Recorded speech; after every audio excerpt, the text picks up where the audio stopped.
Good morning, students. 7th class.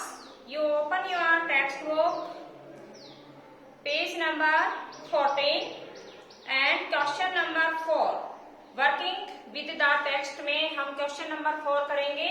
Open your textbook and notebook and take your pencil in your hand. And you have noted answer of these questions with me. Question number 4 3 तक हमारे कल complete हो चुके थे. Question number 4 का answer देखिएगा आप. इसमें फर्स्ट क्वेश्चन है did the wise man win the reward. क्या बुद्धिमान व्यक्ति ने रिवार्ड को जीता था? इफ नॉट नहीं, यदि नहीं वाई नॉट, तो क्यों, क्यों नहीं? आंसर हमारा होगा no, the wise man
yes देखिए, नो नहीं, फिर कोमा है, द वाइज मैन और नो द रिवार्ड. किसी भी बुद्धिमान व्यक्ति ने पुरस्कार नहीं जीता था. बिकॉज क्योंकि नो इवन एनी पर्सन, कोई भी व्यक्ति ऐसा नहीं था who gave the right answer of the Kings question, जो कि राजा के प्रश्नों का जिसने सही उत्तर दिया हो. That is why they can not win the reward.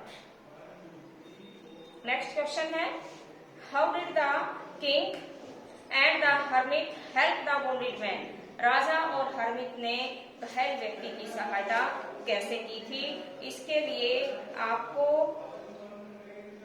बेटा पेज नंबर 10 निकालना है. पेज नंबर 10 के ऊपर देखिए, मैं आपको बता रही हूँ अभी सबसे लास्ट पैराग्राफ देखिए. When he reached the king, page number 10. When he reached the king, जब वह राजा के पास में पहुंचा, ही फेंटेड, वह बेहोश हो जाता है, and fail in the ground, वह जमीन पर गिर जाता है. कौन पहुंचा था यहाँ? ही किसके लिए आया है? वॉन्डेड पर्सन के लिए. The king and the hermit remove the man's clothing. राजा और हर्मिट ने घायल व्यक्ति के कपड़े उतारे, and found a large wound in his stomach, और उन्होंने देखा कि इसके पेट में एक बहुत बड़ा घाव हो रखा था. द किंग वास्ट, राजा ने उसे धोया, and covered it with her handkerchief, और अपने हैंडकरचीफ, अपने रुमाल से उसे ढक दिया. But the blood could not stop flowing, लेकिन खून का बहना उस समय तक नहीं रुका. The king redressed the wound, राजा ने घाव के ऊपर दोबारा से पट्टी की रिड्रेस किया. Until at last the bleeding stop, और अंतिम समय पे खून का बहना रुक गया. यहाँ स्टॉप्ड तक इस क्वेश्चन का आंसर है, इसे टिक कीजिए. नेक्स्ट है who was the bearded man. इसका आंसर मैं आपको नोटेट करवा रही हूँ. लिखिए, क्वेश्चन नंबर 6 का फर्स्ट है आंसर है. क्वेश्चन नंबर 6 के फर्स्ट का, the bearded man was an enemy of the king.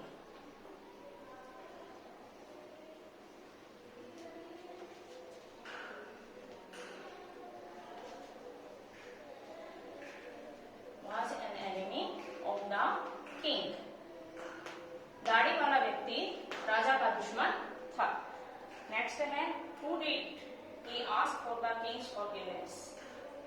राजा के माफी के लिए उसने क्या कहा था? Because he ask for the king's forgiveness. Question number 7. He, सबसे पहले आप क्या नोटेट करेंगे? ही आस्क की जगह क्या हो जाएगा? आस्क सेकंड फॉर्म आ जाएगी, डिड हट जाएगा. अफर्मेटिव सेंटेंस में he asked for the king's forgiveness because, क्योंकि the king save the life of him.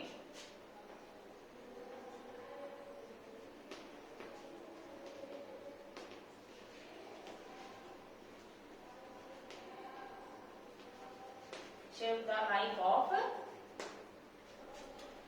because the king saved the life of him, क्योंकि राजा ने उसका जीवन बचाया था, सुरक्षित रखा था। नेक्स्ट क्वेश्चन नंबर 7 है, the king forgave the bearded man, राजा ने उस दाढ़ी वाले व्यक्ति को माफ कर दिया। What did he do to show his forgiveness, उसने अपनी माफी के बारे में किस प्रकार से प्रदर्शन किया। Open page number 30, page number 13 निकालिए, sorry 12, page number 12। Page number 12 पे आपको टिक करना है, इसका आंसर डायरेक्ट दिया हुआ है। यहां से देखिए सेकंड पैराग्राफ में इफ आई लिव, जहां मैंने पेंसिल रख रखी है, यहाँ इसका आंसर है इफ आई लिव, यदि मैं जीवित रहा, I will serve you as your most faithful servant, तो मैं आपकी एक आज्ञाकारी नौकर के रूप में सेवा करूंगा। And will order my sons to do the same, और मेरे बच्चों को भी मैं यही करने का आदेश दूंगा। इस प्रकार से उसने अपनी फॉरगिवनेस को शो किया था। यहाँ डू टू द सेम तक क्वेश्चन नंबर 7 का आंसर है, इसे नोटेड कीजिए। Question number 8, what were the hermit's answer to the 3 question, राजा के what were the hermit's answer, hermit के उत्तर 3 क्वेश्चंस के क्या थे।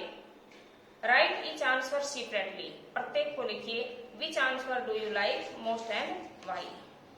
अब राजा ने, हर्मिट ने क्या कहा था, उन्हें हर्मिट ने किसको कहा था और क्या कहा था। देखिए ये लास्ट पैराग्राफ है, इसमें हर्मिट के रिप्लाई दी हुई है, ठीक है। हर्मिट ने उन्हें ये कहा था कि जो सही समय पे जो कार्य कर लेता है वही क्या होता है, सबसे मोस्ट इम्पोर्टेंट है। पेज नंबर 13 पे पैराग्राफ नंबर 2 देखिए, नीचे से रिमेम्बर देन, यहां से देखिए रिमेम्बर देन, इन्हें याद रखिए। There is only one time, केवल वह एक समय था, दैट इज इम्पोर्टेंट, जो आपके लिए महत्वपूर्ण था, and that time is now, और वह समय अब आ गया है। It is the most important time, यह आपके लिए सबसे महत्वपूर्ण समय है, because it is the only time we have any power to act, हमारे लिए सबसे महत्वपूर्ण समय वो होता है जब हम कुछ करने के लिए शक्तिशाली बन जाते हैं। ये क्वेश्चन नंबर 8 का आंसर है, रिमेम्बर देन से और पावर टू एक्ट तक। Next exercise, working with language, इसमें देखिए हमें लिस्ट दी हुई है नीचे, इसको क्या करना है, हमें मिलान करना है। बॉन्डेड, बॉन्डेड का शिवरली इंजर्ड, घायल होना। सेकंड है अवोक, गोट अप फ्रॉम स्लीप, नींद से जगना। इनको मैच कीजिए। फॉरगिव, फॉरगिव का मीन्स होता है माफ करना, पार्डन क्षमा करना। फेथफुल मीन्स आज्ञाकारी, लॉयल वफादार। पीटी मीन्स दया, फील सॉरी गलती का महसूस करना। Beds, small patches of ground for plants, पौधे लगाने के लिए छोटी छोटी क्यारियां जमीन में बनाना। रिटर्न, गिव बैक, वापिस लौट। नेक्स्ट एक्सरसाइज नंबर 2, एक्सरसाइज 2 के अंदर देखिए each of the following sentences, each of the following sentences का मीन्स है कि प्रत्येक वाक्य के अंदर क्या चीज दी गई है। ये देखिए has 2 blanks, 2 filling the blanks दिए हैं। Fill in your blanks with appropriate forms of the word given in bracket, bracket में जो दिए गए हैं इनसे हमें अप्रोप्रिएट उचित फॉर्म का यूज करके इन्हें फिल करना है।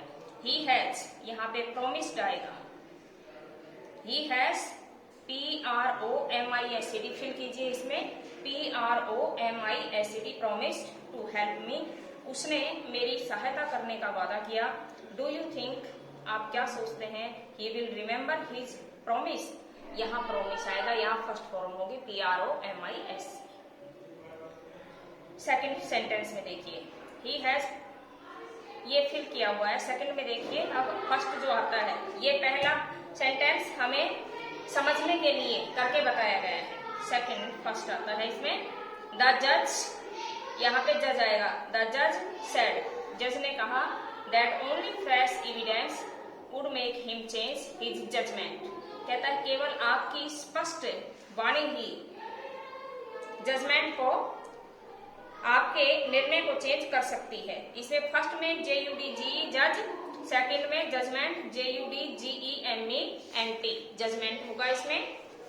Second sentence, next turn page number 16। I did not notice any serious of opinion among the debates, although they from one another over small points. First में I did not notice any serious differ of opinion. Different of opinion. I did not promised any serious different DIFFERENT different of opinion among the debaters, although they differ DIFFER although they differ from one another over small points, जो कि एक दूसरे, यद्यपि वे एक दूसरे से बिल्कुल अलग ही हैं। Third, it is a fairly simple question, यह एक साधारण सा प्रश्न है। टू आंसर, यहाँ पे to answer, question to answer, but you will accept my answer as final. It is a fairly simple question to answer, दोनों में ही आंसर होगा। फर्स्ट में आंसर एंड सेकंड में आंसर। फर्स्ट में ईडी लग जाएगा इसके साथ में, सेकंड फॉर्म हो जाएगी। फोर्थ में ये इट इज नॉट नेसेसरी, यह आवश्यक नहीं है। दैट की necessity should always be a mother of invention. First में necessary NECESSARY as it is होगा, और सेकंड में नेसेसिटी आएगा NECESSITY नेसेसिटी। आवश्यकता आविष्कार की जननी है। हर्विक्स आर वाइज मैन, सन्यासी बुद्धिमान व्यक्ति होते हैं। How they acquire their wisdom, no one can tell, वे अपनी बुद्धि के बारे में किसी को नहीं बताते। विजडम WISE, फर्स्ट में wise as it is, second में wisdom WISDOM wisdom. 6 number sentence, the committee has decided to make Jagdish captain of the team. Committee ने जगदीश को टीम का कैप्टन बनने का निश्चय ले लिया है, यह कर चुकी है। डिसाइडेड फर्स्ट में, सेकंड फॉर्म होगी decided. The decision is likely to please everyone, और उनके निर्णय को प्रत्येक के द्वारा पसंद किया गया, लाइक किया गया। डिसीजन DECISION, सेकंड सेंटेंस में। सेवंथ पॉइंट, आस्किंग फॉर, यहाँ फॉरगिव आएगा, FORGIV forgive, is as noble. कहता है asking for forgive is as noble, किसी को माफ करना उतना ही आदर्श के समान है। As willingness to forgiveness, as willingness to forgiveness, FORGIVNESS, जैसी कि उसकी इच्छा होती है माफी चाहने के लिए। So students, our lesson have been completed, हमारा जो लेसन है वो कंप्लीट हो गया है। कौन सा लेसन था ये हमारा? First lesson 3 question, and you noted your home assignment.